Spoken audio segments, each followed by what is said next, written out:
thinking of what I want to do. Yes. So, good morning. Welcome to, sorry, I'm a bit OCD about this. Good, there we are. Welcome to week number 3 of a series in which we're talking about stress. And what I'd like to do this morning is talk a little bit about what it's like when the stress gets really, really bad. I think most of us live all the time with a fairly low level of stress. In fact, most of us live pretty stressful lives, every day.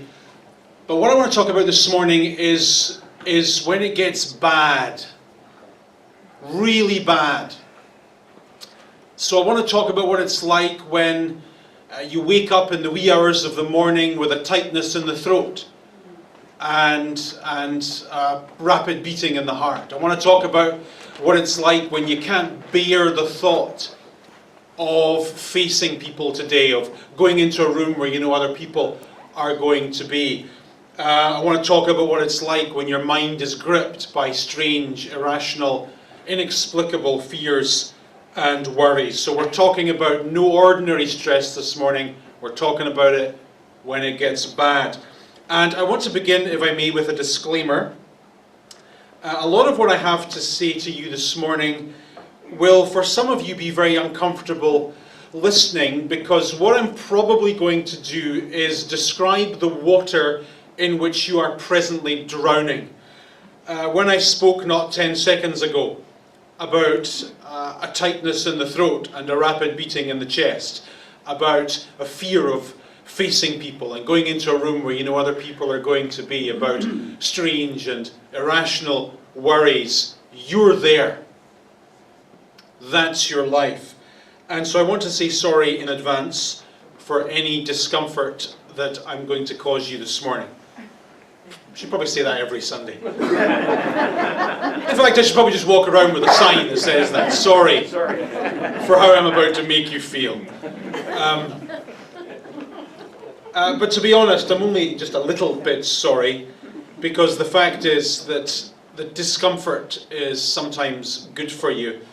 We all know, I think, that one of the most effective ways to overcome our fears is to face them. And in fact, I think that's generally true. I think the longer we avoid issues, the longer we give those issues permission to have power over us. And sometimes being brave enough to stand up and say, no, that's enough, is the first step on the road to a better life and some kind of a recovery. And so I hope and I pray that you, being brave enough to be here today and talking about this difficult subject and tolerating any discomfort it is about to give you, will be a genuine step on a road to some kind of a better experience and some kind of a recovery. Okay? Disclaimer done. So what we're going to do this morning is we're going to have a look at a very ancient part of the Bible, the book of Psalms. And we're in Psalm number 55 and verse 1, which begins oddly with a musical description. The writer of the psalm says, "What I have written is for the director of music. This is to be played with stringed instruments, and it is a mashkiel of David." So straight away we're clued into the fact that what we're going to look at this morning are the lyrics to a song. And we're further told that the genre of those lyrics is mashkiel. If you lived in the ancient world and you used the word mashkiel, you would have been referring to something that educates. So library would be mashkiel, Wikipedia would be mashkiel, Discovery Channel would be mashkiel. And obviously in the ancient world, in a time before books and computers and televisions, songs were often used, in fact principally used, as a means of education. So what this songwriter is saying is, just before you listen to this song I've written, I want you to know why I've written it. I want you to know that this song is all about helping people cope with life when life gets difficult. And so you should remember this song, you should learn this song, and store it away somewhere in your mind, because eventually life will get difficult. And when it does, remember this song, because it'll help you cope. Then we get into the substance of the song. He says, "Listen to my prayer, O God. Do not ignore my plea. Hear me. Answer me." So clearly, this sentence was written with a fair degree of frustration. When he talks about God not ignoring his prayers, when he says to God, "Hear and answer," he is in fact suggesting that God is ignoring his prayers, and God isn't hearing, and God isn't answering. And for a person who sincerely believes that God is good, as you do, God's silence is rather disorienting and takes on a fair degree of urgency. Because when your body is weakened by cancer, when your campaign to find a job is dragging on longer than it ought, when you lie awake night after night tortured by things, time takes on a destructive force. Many of you know, much to your annoyance, that when life gets difficult, time does not just pass by. It passes by abrasively. The hours of the day wear you down. You know by now, old as you are, that pain in the head alters your perception of time. And clearly something's happened in the life of this songwriter that causes him to say, in a moment of pure religious agony, "God, the hours of the day are I feel every minute. It's a torture just getting through the morning, and so I need you to listen. I need you to hear. I need you to answer. I need you to stop ignoring me. 6 months ago I was fine. Before it all went wrong, before it all turned south, I was okay. But I'm not okay now. I need your help." He says, "Here's my world. My thoughts trouble me, and I am distraught." I think that as a species we are remarkable in our resilience. I think that we're all an awful lot stronger, and we're capable of dealing with stuff than we give ourselves credit for. However, when you're up to your neck in stress, when you're strangled by worries, one of the first things that goes wrong is you often don't feel your own strength. You often begin to say to yourself unhelpfully that you probably can't cope with this, that this is it for you. What this sentence means in the Hebrew language that it was written in is literally, "My head is all over the place." My head's all over the place.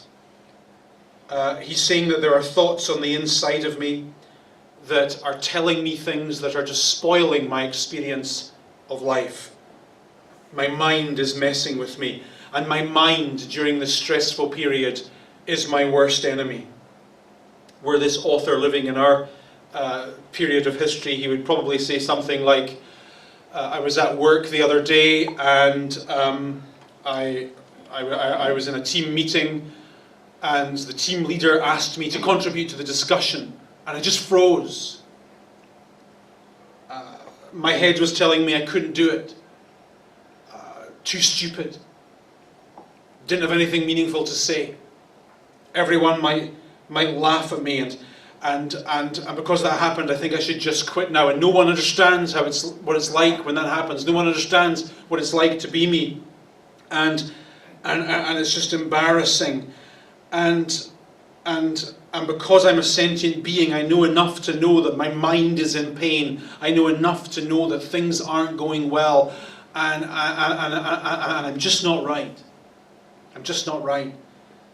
But then he says, notice, that this pain has come about because of what my enemy is saying. because of the threats of the wicked. For they bring down suffering on me, and they assail me in their anger. In other words, he's internalized the criticisms of other people. Now, last week I said to you that what often happens is that what we say to ourselves determines what our mood is going to be and what our feeling is going to be. And that being the case, it's very, very important to learn how to talk to yourself positively. I showed you this slide, remember? And so I said that what often happens is what always happens is there's events in life. Every day is full of events. And then simultaneous to those events are your interpretations of those events. And those interpretations influence how you feel about them, what your mood is in relation to them.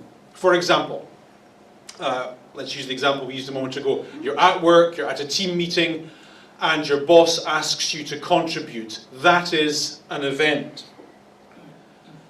And then you begin to interpret that event. That interpretation is your conscious or your subconscious self-talk. So you say to yourself negatively, I can't do this. And then the what-ifs come out. What if I make a mistake?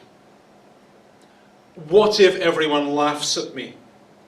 What if I fail? What if I don't have anything to contribute? Everyone else is smarter than I am.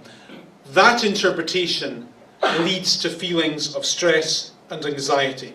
Self-talk is key in life.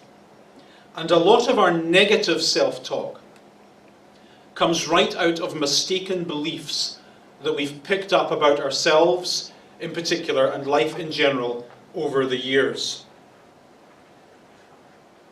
For example, let's say that you've learned to believe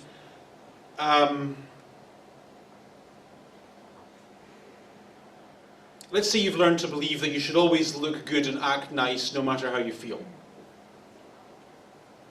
Obviously that's a mistaken belief.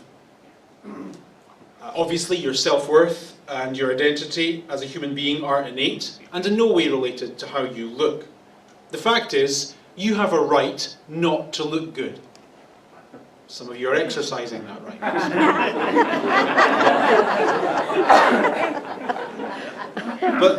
Oh, shut up, Darren. But that's a right you have. You have a right not to act nice all the time. You have a right to be yourself.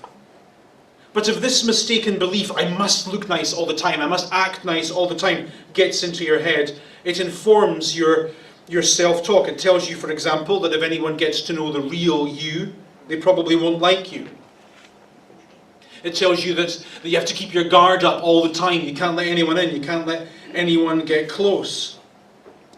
Let's think of another. Let's say that over the years you've learned to believe that you can't cope in difficult situations. This is what you say all the time. I can't cope in difficult situations. Well, obviously that's just not true. Obviously that's a mistaken belief, assuming there's no psychological reason to the contrary. There is no reason whatsoever why you shouldn't be able to cope with anything. The fact is, you are strong. The fact is, you can learn how to handle stuff. The fact is that if you take just one day at a time, you can cope with pretty much anything life can throw at you. But if this mistaken belief, I can't cope when it gets difficult, gets into your head, it then informs your self-talk. And so you begin to say to yourself, things are difficult now, I can't cope. Things are tough now, I won't be able to cope. The going is rough, I can't cope, I can't cope. And when you say to yourself that you can't cope, guess what? You can't cope. And it's your fault because you told yourself you couldn't cope.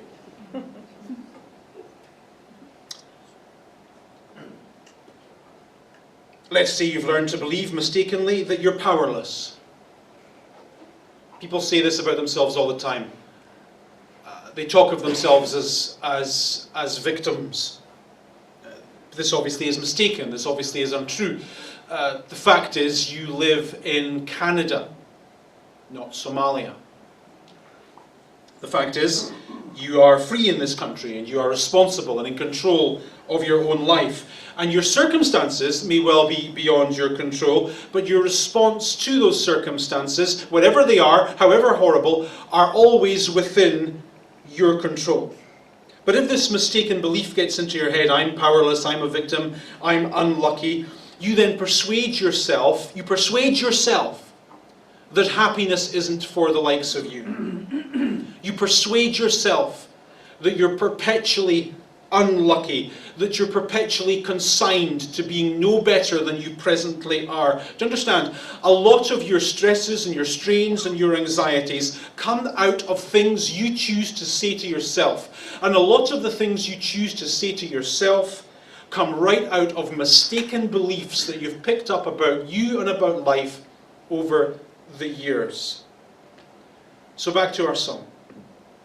The writer is saying, my head is troubled, I'm going through stress, I'm going through stuff because of what my enemy is saying.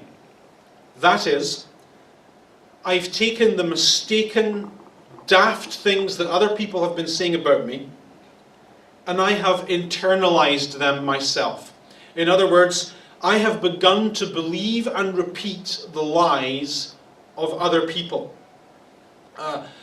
Because my father constantly berated me for being clumsy, I've begun to believe that I am clumsy.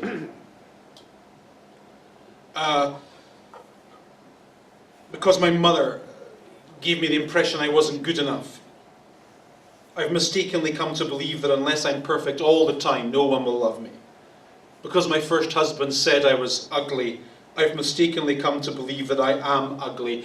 And so I've taken their insecurities and their nastinesses and their hang-ups, and I have owned them myself.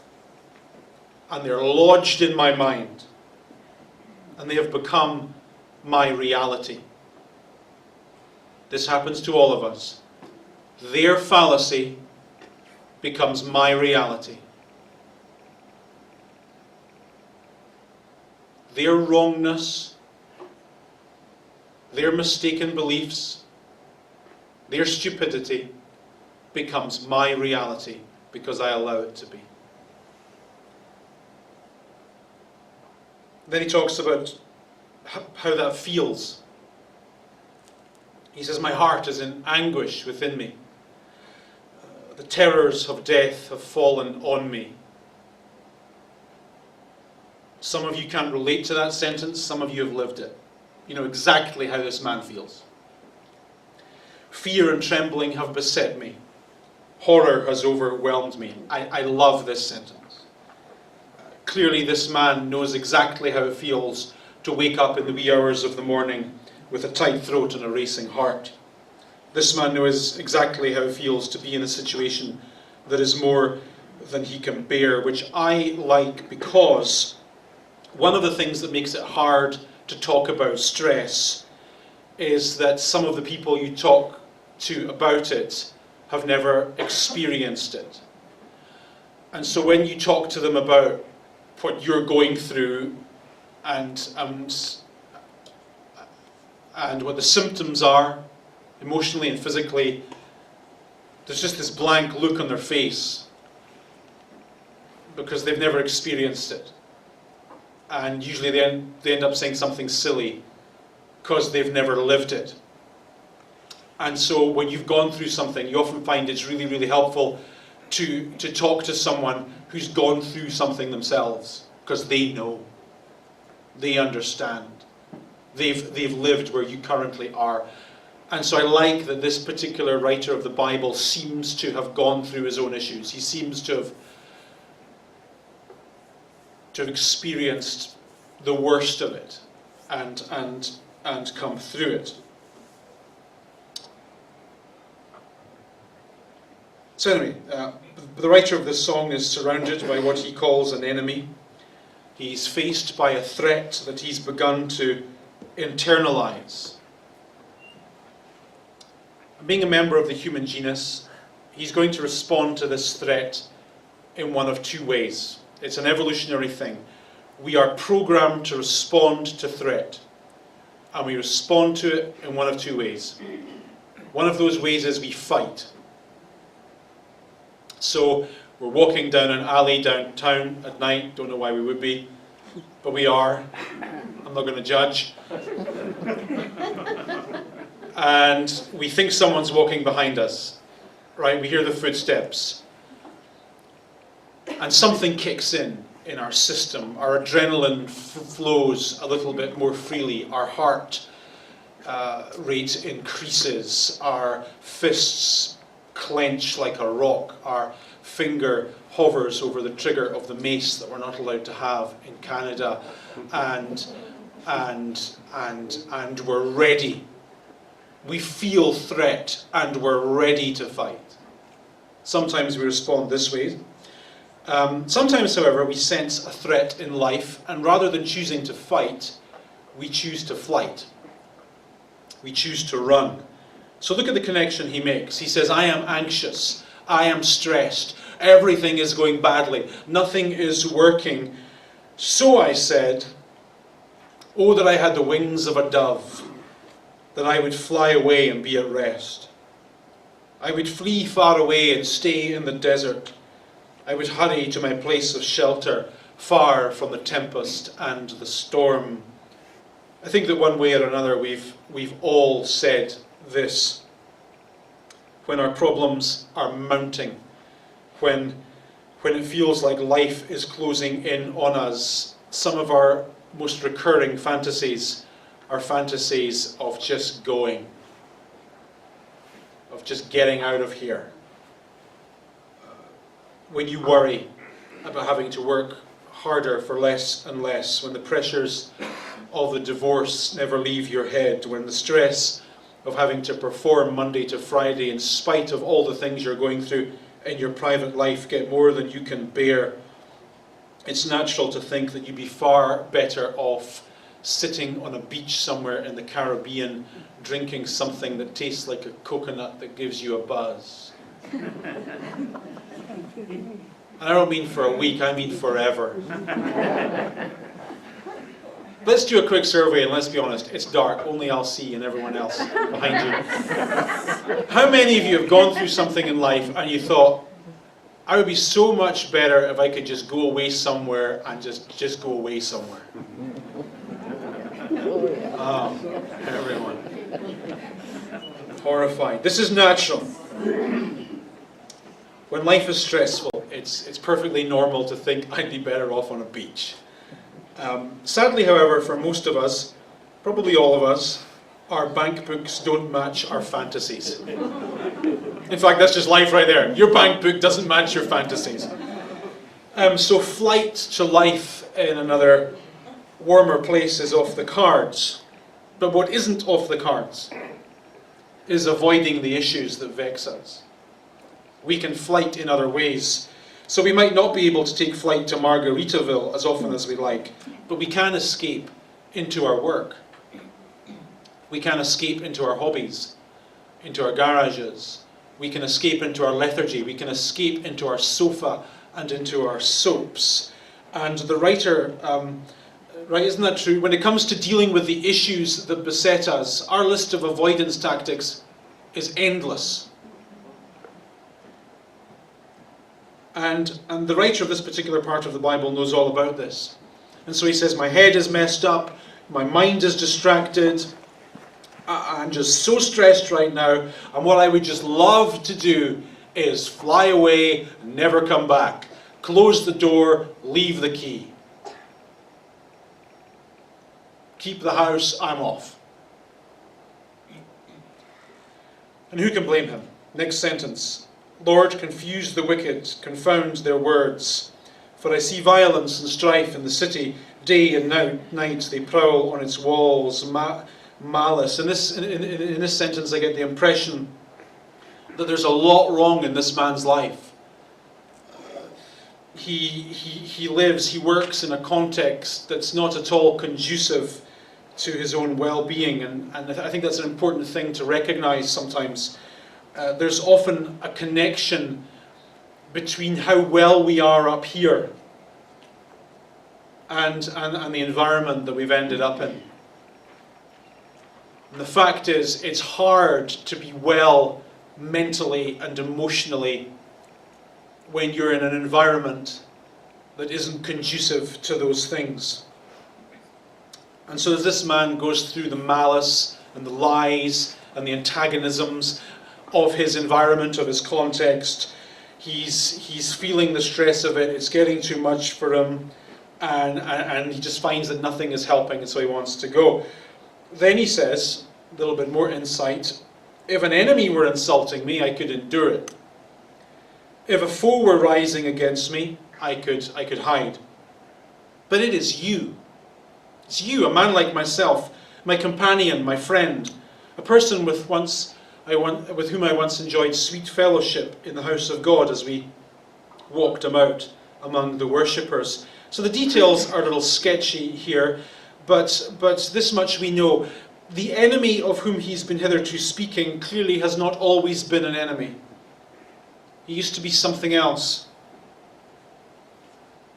These words, I think, would be applicable to a business relationship that's gone horribly wrong. They would be applicable to a marriage that has hit the rocks. They would be applicable to how a child feels towards a parent who has left him with a ton of baggage.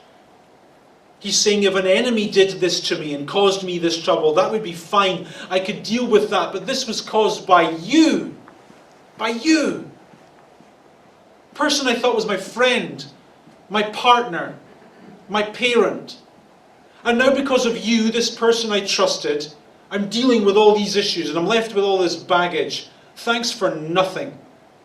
I'm off to Margaritaville. So here he is. I don't know anything about Margaritaville, by the way, I just heard of it. So here he is, right? He's this middle-aged man, and like many of us are, and he's at this place in life where the optimism and the bravado of youth has gone. He's aware of the fact that everything hasn't gone perfectly. He's aware of the fact that his own head isn't right. He's further aware of the fact that he has internalized far too many of the fears and the criticisms and the fallacies of his erstwhile friends and partners. And he feels all that to such an extent that he just wants to go. And I think that unless you're blessed with the most remarkable of good fortune, eventually life does this to you. Eventually life takes you to a place where you have to decide between accepting your sorry fate or fighting against it. Eventually life does this to us all. Remember this. Here's your choice. Accept your crappy situation or do something about it to make it better. They should make a fridge magnet that says that. Because that's life. Accept your crappy situation or do something about it. Fight against it. Make it better. And I say that because of having gone through a period of feeling sorry for himself and having gone through the fantasies of Margaritaville, of running away to a beach and drinking things out of coconuts and ignoring his issues. Eventually he says no. No. I'm going to stand up and I'm going to fight and I'm going to do whatever I can to make things better for myself. And that's it. No running away. I'm taking a stand. And so he says, let death take my enemies by surprise. Let them go down alive to the realm of the dead. Did I just read that in the Bible? Let my enemies be buried alive. Now, at a first read, the spirituality of this spiritual song doesn't sound all that spiritual. We'd never think of singing that in church, for example, would we? Like, I mean, the music guys said when they were doing their thing, if anyone wants a song sung, right, well, how about this, right? This is in the Bible, right? We're doing a series about stress and all the stress that's caused about work, so we're going to sing a song about stress at work, okay? Oh, this is right here. Oh God, my boss is horrible. May she die in agony. May the circular saw and the blowtorch cause her exquisite pain. Right? That's no worse than what this guy's saying. May they be buried alive. Maybe, right, okay. What is all that? What that is assertiveness.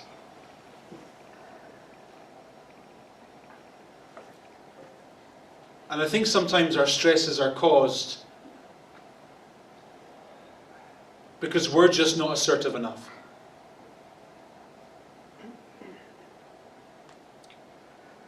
As a human being, you have basic rights. And it's important that you recognize that and take responsibility for yourself and stand up for them. Let's have a look at a few basic rights that might cause you less stress. For example, I have a right to say no to requests and demands that I can't meet. How many of you experience stress because you just say yes to everything? I feel that you have to do everything. It's very liberating for you to realize that other people don't own you. And that you have a right to say no, and you have a right to not say why. Would you like to come to my party? No. Why? None of your business. Translate that into politeness, okay? Let's have a look at another one. I have a right to express my feelings, positive and negative. I think that one of the downsides of our Canadian culture is that we feel a need to be polite all of the time and put on this face and pretend that everything's okay, everything's okay, everything's okay. And that's fine, there's a place for that. No one wants to hear about all your problems all the time. But it's also equally okay to say, you know what, I'm not okay. And things are actually going quite rough right now, so cut me some slack. That's all right. Next one, this is good. I have a right to change my mind, and this doesn't just apply to women, this applies to everyone. Right? No, this is important. You have... I'm so glad you have a sense of humor. I find a way. You have a right to have a different opinion today from the one that you had yesterday. Exercising that right doesn't make you a liar. It doesn't make you inconsistent. It just means you changed your opinion on an issue. And the only people who never, ever, ever change their opinion on issues are idiots. If you felt the same about every single thing about life that you did 20 years ago, that means in the last 20 years you learned nothing. You didn't grow an ounce. You have a right to change your mind. Use it every now and again.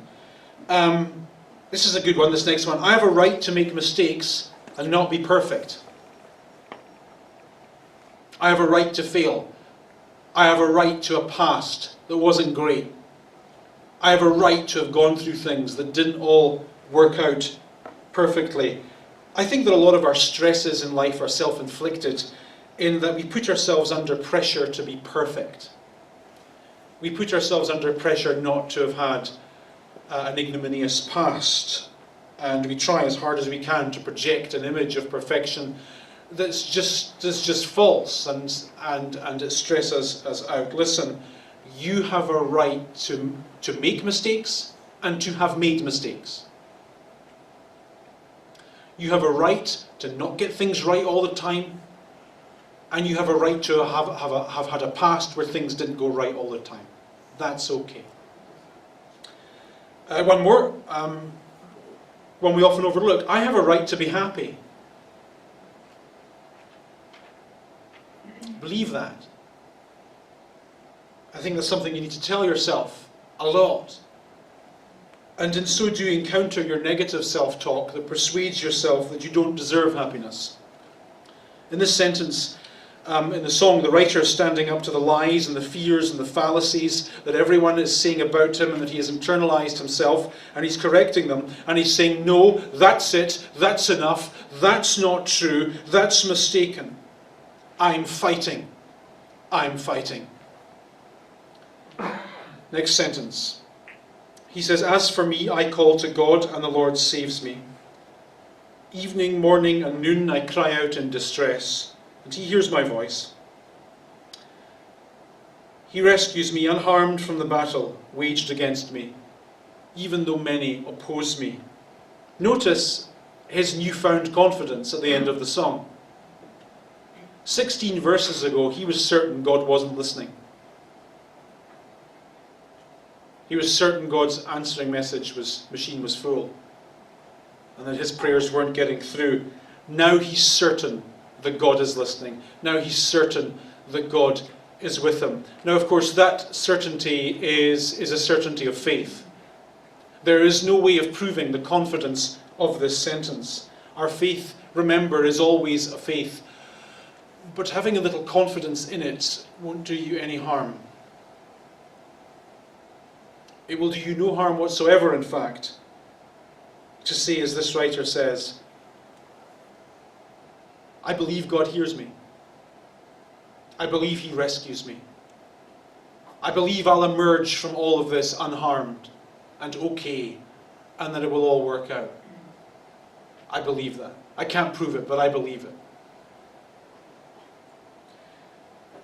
Then he says, God who is enthroned from old does not change. I like that sentence because it has the word old.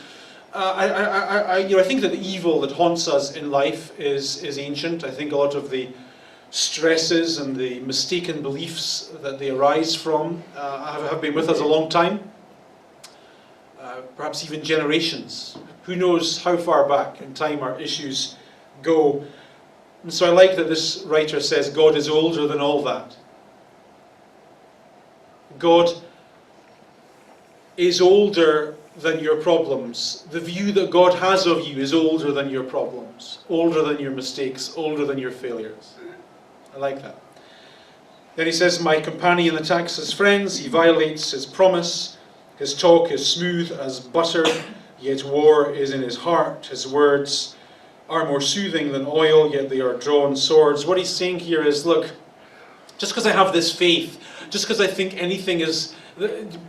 everything's going to work out, it doesn't mean my context has changed. My context has not changed. Here's my context. I am surrounded by nasty people. My environment is one where bad people do bad things and good people do bad things. My friends, my partners, the people with whom I'm in a relationship, they're all still spoiling my life. Nothing about my environment has changed.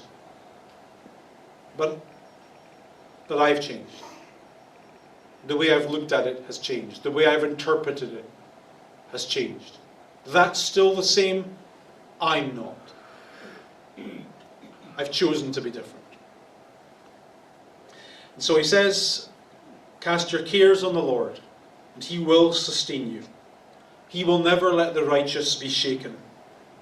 But you, O God, will bring down the wicked into the pit of decay. That's nice.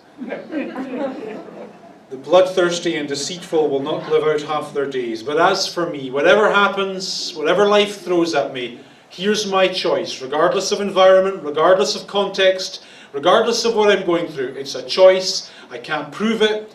It's not something I can demonstrate in a lab. It's just a choice. It's just a faith. I will trust in God. I will put all my chips in that basket, and I will believe that it will all work out. I like that this man's faith emerges from the fires and the terrors of his life, because for me that makes his faith believable.